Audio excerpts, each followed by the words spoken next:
To start with, let me invite our distinguished Professor Christopher Impe to light the butter lamp.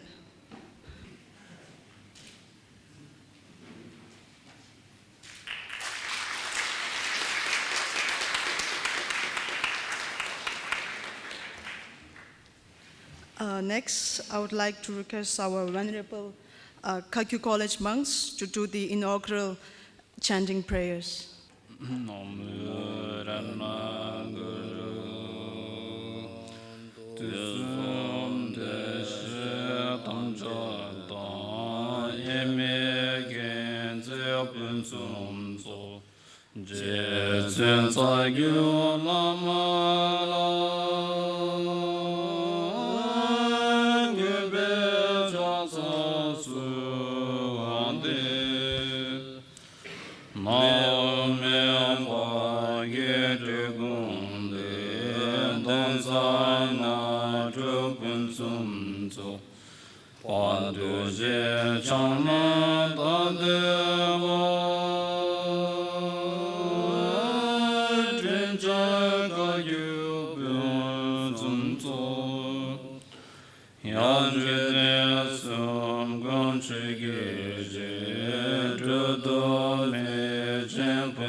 Thank you very much.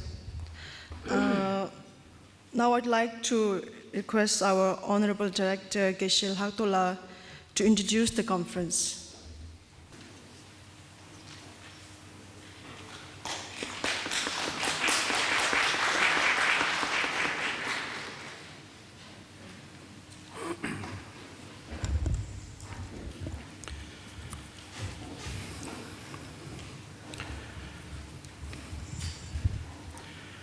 Venerable Sanghas, distinguished science and Buddhist scholars, respected invited guests and observers from various academic institutions. First of all, I would like to thank all of you for your presence during this second inaugural international conference on cosmology and consciousness that we have organized on the topic knowing and acting. It is my great privilege to welcome you all, and especially the eminent speakers who have come all the way to participate and share their knowledge and experience. At the outset, I would like to briefly introduce the conference and various activities related to the Monastic Science Initiative program that the Library of Tibetan Works and Archives has undertaken with the support of many other institutions and individuals.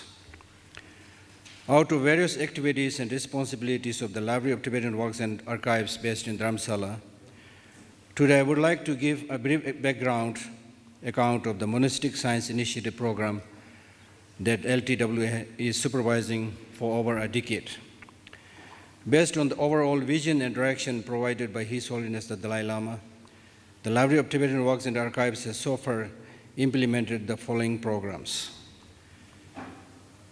Library of Tibetan Works and Archives was given the responsibility and direction by His Holiness the Dalai Lama to look after giving science education to the monastics from different monasteries. So the Monastic Science Initiative was started in 1999.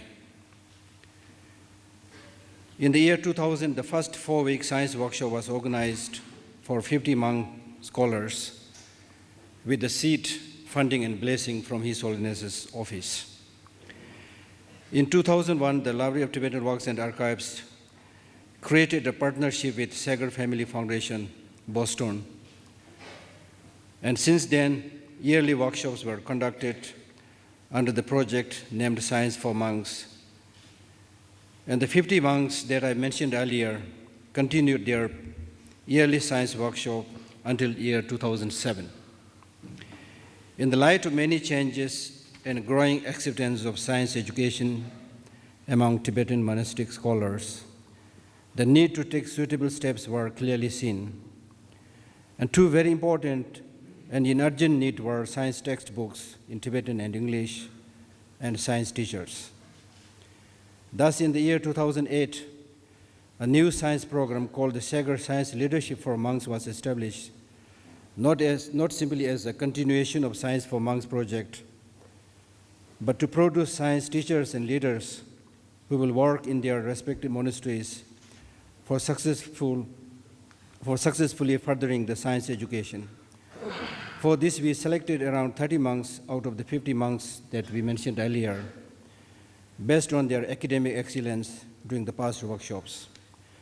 Under this program, the first cohort, consisting 30 monks, were graduated in the summer of 2010 after attending 6 special science leadership workshops. The second cohort of 34 monks and nuns were started in the summer of 2011, and I'm pleased to say that they have just graduated during this workshop here. Since the year 2000, around 40 Western science teachers have taught more than 250 monks and nuns under this program about physics, quantum mechanics, cosmology, biology, neuroscience, and mathematics, all with a strong emphasis on scientific inquiry. Under this program, we managed to prepare 4 science exhibitions in Dharamsala, Mandgord, New Delhi, which was inaugurated by His Holiness the Dalai Lama himself.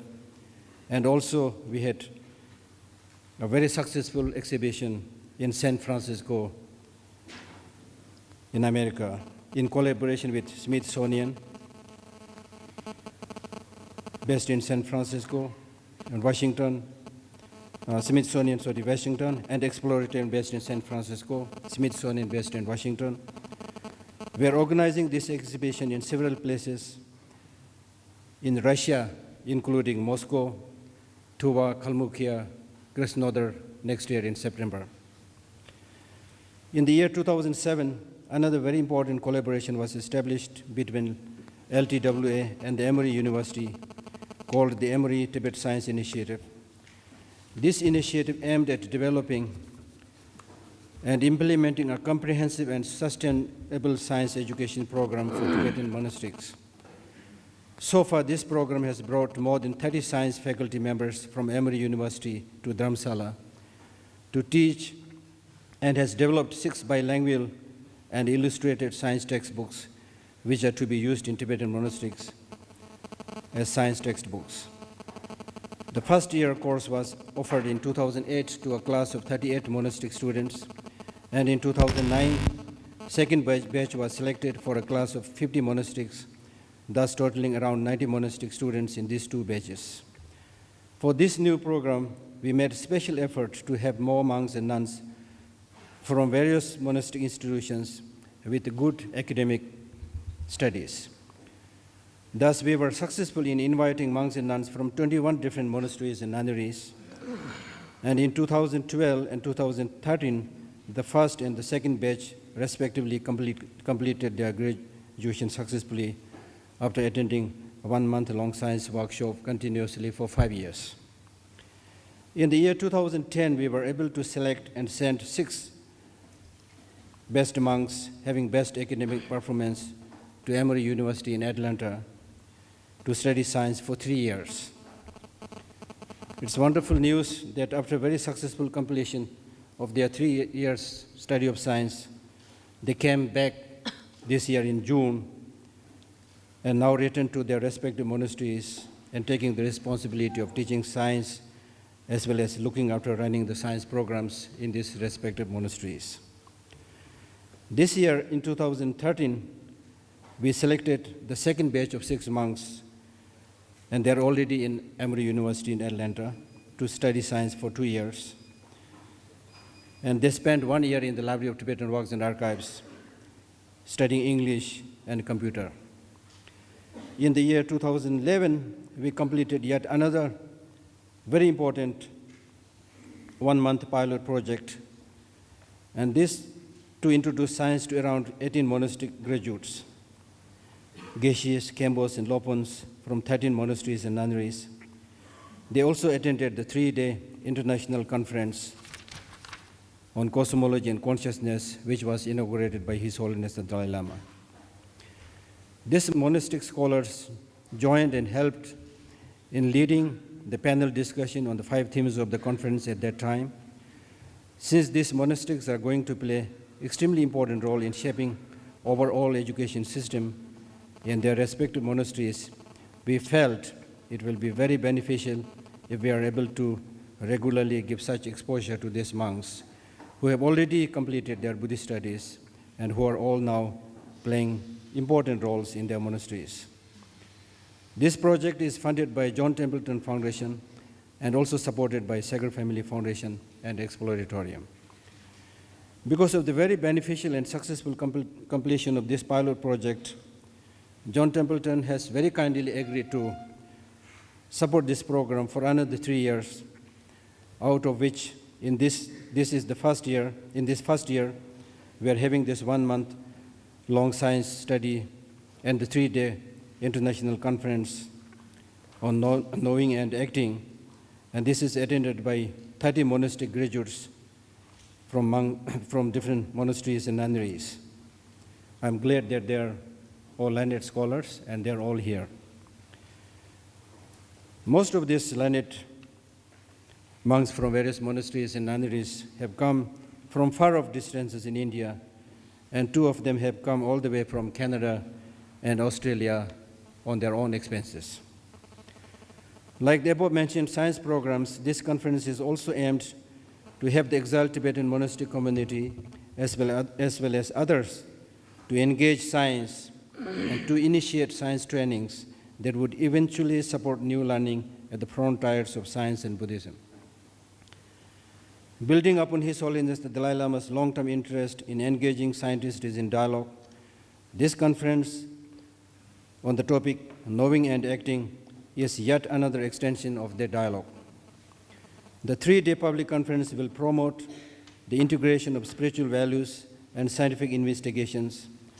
Discussion will focus on how do we know, how to extend the knowledge, how to act, and so forth.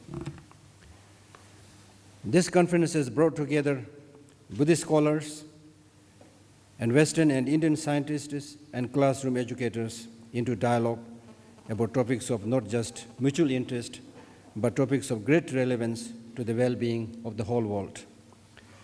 The details of the conference are there in the brochure, which we have already distributed. And my colleague, Dr. Bryce Johnson, will introduce the eminent speakers later on. Although Buddhism has little experience with the scientific theories of modern science, it has long inquired into the fundamental nature of substance and the nature of the mind. It has thought deeply about experience, inference, causality, and the proper role of the concepts and theories in our thinking. Even the long history of the physical universe has been the subject of Buddhist reflection, leading to remarkable views not unlike those being advanced today by cosmologists. The importance of knowledge, which is the focus of this conference, is duly recognized both by science and Buddhism. In fact, the word science means knowledge, meaning that many of your physically related sufferings can be removed if you have the proper knowledge. And Buddhism equally says the root of all suffering is ignorance, as such ignorance of any form, inborn or imagined, religious, philosophical, or scientifically acquired, must be removed, and correct, unmistaken knowledge must be cultivated. Thus, the knowledge must be, but what is important here to understand is that it should not be any kind of knowledge. It must be the correct and beneficial one. As Shantideva says, life is short and there are too many things to know. We do not know how long our lifespan is. As such, get what you really wish, just like the swans extract milk from water. So what we need is genuine knowledge and wisdom, and not just any kind of information. We need those knowledge and wisdom that would color our emotion, that moves our whole being, that makes us get up, go and do things for others. This is important based on our own current experience, that despite so much information and to some extent knowledge, things are not working in the way we want. Why is this so? Everyone expects some change, but the change is not forthcoming. What is the problem? We must accept the fact that with the scientific knowledge, we have addressed many problems, mainly related to the body, the physical. But it also has produced awful destructive weapons. No living man can today escape the beneficial as well as the bad results of scientific activity or technological production. The scientific and industrial age was inevitable if man was to go forward in the development of all his faculties, and not merely of some of them. We all know what a jungle of absurd superstition and parasitic custom suffocates the inner and outer lives of the inhabitants. But the fact is that the applied scientific paradise was one just for the head, which left the heart to stay outside. It was at the best a paradise for the body and left the spiritually and intuitive and morally sensitive parts of the man untouched. They did not realize that his ethical character, his actuating motives, his attitudes towards his fellow men, and above all, his understanding of life's ultimate ends are still the real power which drives the machinery provided by science. Modern history has shown what they forgot, that whenever man improved the external phase of life but did not retain his mental balance, he paid dearly for every such improvement. He wandered further away from the original center of his being with each step, so-called development. For every new facility which his inventive brain thought out, he paid by the loss of spiritual power. Everyone can see now that it still leaves his moral nature untouched, his animal nature ungoverned, his weakness of false paths undisturbed.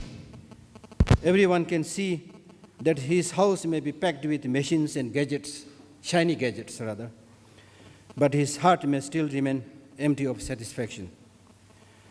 The notion of interminable progress, which was the dream at one point of the time, was one which science first flattered its devotees and now frightens its victims.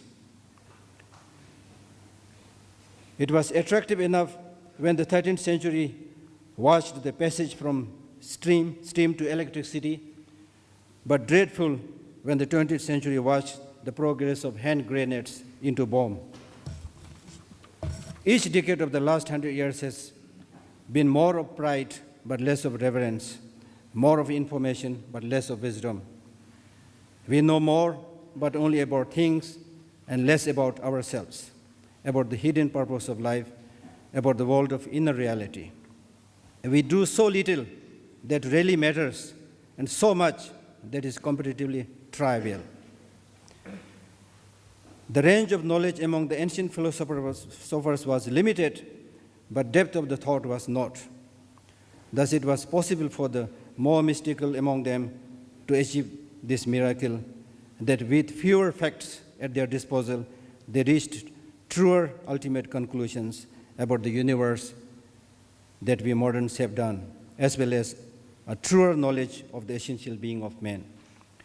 This need not surprise us if we remember that the same science which tells us that we must base our search for truth only on the facts adduced by the senses also tells us that the senses themselves are limited, unreliable, and imperfect. This does not mean to say that religion is the solution. Religions also have contributed to the well-being of people, but also produced blind faith, fanaticism, fundamentalism, and segregation and division. So I believe that what we need to change is not just science or technology or religion, but the change of heart, the change of the human being who uses all these knowledges at his disposal. The purpose of conference of this type is to endeavor to address the existing ills of the society, to come with a kind of spirituality that addresses the long-term and short-term needs of the whole globe and the humanity, and not just the needs of a small section of community in whatever name they are existing. And this can be achieved through gaining not only wider knowledge, but more larger perspective and more deeper knowledge of the basic reality. Time has come to shed narrow-minded parochialism and to help reduce the creation of ceaseless suffering, because all the man-made problems are basically unnecessary sufferings. We may not be able to solve the sufferings that come from natural disasters, but it is a shame if we are not able to deal with man-made problems. To reduce the creation of ceaseless suffering under various names and banners, which only shames the humanity and brings down the very stature of the higher forces in whose name they are doing this. It is all rooted in ignorance and misconception of the all-pervasive reality of the way things are. Buddhism talks about gaining a precise knowledge through the threefold process of hearing, thinking, and meditation. This basically means gaining beneficial knowledge in such a systematic way that you develop conviction in it and then have your life and mind totally conditioned and habituated with it. In this way, your knowledge becomes a regular part of yourself, and thus you will be able to walk the talk, do what you are talking. Advanced practitioners like the Buddha have been conditioned by the good thoughts and deeds, and thus doing good things comes to them automatically, effortlessly. Whereas in our case, we are conditioned by negative, afflictive emotions, so doing bad things automatically. So that clearly shows we need a drastic surgery, a drastic revolution. All the Buddhist teachers unanimously say that all the downfalls that we see in this world, in whatever form it is, are basically rooted in ignorance. The way to remove such ignorance is by gaining the knowledge of interdependence in every field. We are kind of extroverts, and thus very good in paying attention to what is outside. Be it playing a football, be it playing a music, or even in the case of scientists, they're very good in fiddling with the things that is there in the laboratory outside, but not so good in playing with the laboratory inside. The reason is what is inside of us, we hardly learn. And even if we learn, we do not practice. For example, we may know a lot of things about inner qualities like compassion, its definitions, its various types, but hardly endeavor to have it. Thus, we are devoid of such qualities. So what is the way out? There is no other way for both the primitives and moderns to come out of this situation than to readjust their attitudes in such a way as to restore the balance, the lost harmony. Both had to pay a heavy price for blind faith and blind skepticism. No one will understand the complex world problems aright if he does not see that these deep changes in the human problems are partly responsible for it. Modern progress has given the human character width without depth, fluency without wisdom. We've always tried to solve problem through patchwork solution. In Tibetan, I call it awahor gipasal lembajawa. So that will not solve the problem. If you let your whole immune system go destroyed. The activities of our external and surface progress blinds man's eyes to the truth that no civilization which fails to achieve balance between the materialism eventually causes it to wobble. Therefore, the great Buddhist scholars of the 6th century, Guha Garba Lopen Sangye Sangwa of the 16th century, who was an eminent Indian scholar, a tantric practitioner, who was requested several times to visit Tibet. And then later on, he wrote a very lengthy letter advising the Tibetan kings how to behave, the ministers how to behave, the monks how to behave, the nuns how to behave, the laymen how to behave. So in one of his writings, he says, wherever you are born, high or low, in any of the 6 types of migrating beings, the one that is like a king is your mind, your natural awareness, which is really the powerful one. Therefore, he concludes by saying, amongst knowledge, the knowledge of the substance, the knowledge of the material things, knowledge of what is outside is a poor knowledge. Knowing the features, characteristics, and natures of your mind can be termed as the rich knowledge. In the similar tone, Gendu Chumbe, the famous Tibetan writer and thinker of the last century, also wrote in a similar vein where he says, this crazy mind, unable to recognize its own identity, and that's the problem. Not being able to recognize its own identity, the crazy mind is forever trying to measure the length and breadth of the religion, of the politics, whose extent is like the sky and the earth. And in this vain search for glory and knowledge, you take permanent refuge in these mistaken states and levels of knowledge. And he sarcastically says, indeed, you are a very courageous person, completely forgetting yourself. Time has come to replace belief by knowledge. The sole function of education is to open the way to thinking and knowing. But knowledge alone will not solve the problem. We are all very, very clear about it. Knowledge of what is does not open the door directly what should be. Objective knowledge provides us with powerful instruments for the achievement of certain ends, but the ultimate goal itself and the longing to reach it must come from other sources, which is very much related to conditioning the emotion. Therefore, in Buddhism, we talk about the importance of cultivating a fine, balanced harmony of compassion and wisdom. Wisdom and knowledge, if it is a genuine knowledge and wisdom, that wisdom and knowledge will be so powerful that it will, as I said earlier, it will it will color your emotion, meaning that it will shake you, your whole being. And then the surge of emotion in the form of loving kindness and compassion will be so strong that you cannot be just a spectator standing outside. You will naturally come out and do things for suffering people.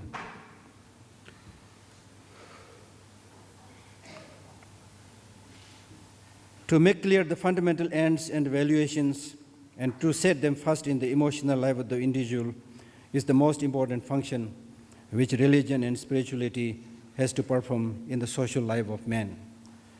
For that, we need repeated and rigorous positive conditioning through constructive knowledge, which in Buddhism is called meditation.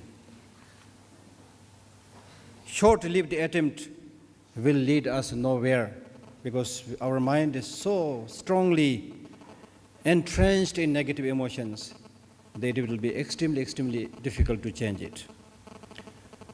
I recall one ancient Tibetan master who used to scold his students. The student goes to the teacher, says, "Dear sir, I repeatedly spent a lot of time thought about the teaching that you gave, but I'm not changing." And the teacher scolds him by saying, "Don't tell a lie.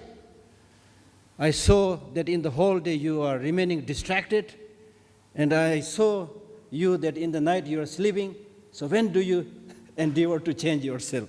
So we are something like that person. So the message is, if you wish to decondition or uproot the strongly entrenched negative impulses, you need sustained and deep thinking and meditation. We are just like a person who has been suffering from severe chronic illnesses. The chronic illnesses cannot be cured by just few doses or tablets of medicine. In the end, I wish this conference will contribute towards creating more awareness about gaining universal knowledge, and more importantly, to act in our various capacity in bringing about a more saner and peaceful world. So we need to walk the talk. I once again thank you all for joining us in our small endeavor to make our small contribution to the peace and harmony of the globe. And I know you have many tasks at hand, but you have seen the importance of such a gathering, and you are with us today in this inaugural session. I'm deeply, deeply thankful to all of you. And I would like to especially thank the director and the staffs of the Sungten Library for providing this beautiful venue and for giving us all the needed support. And similarly, the Kagyu College and others who had also extended their support whenever we asked. Thank you very much.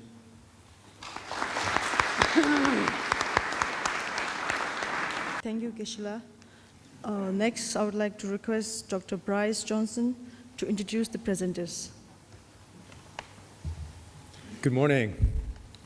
I would like just to quickly introduce our presenters for this next 3 days and also introduce the first session of the conference.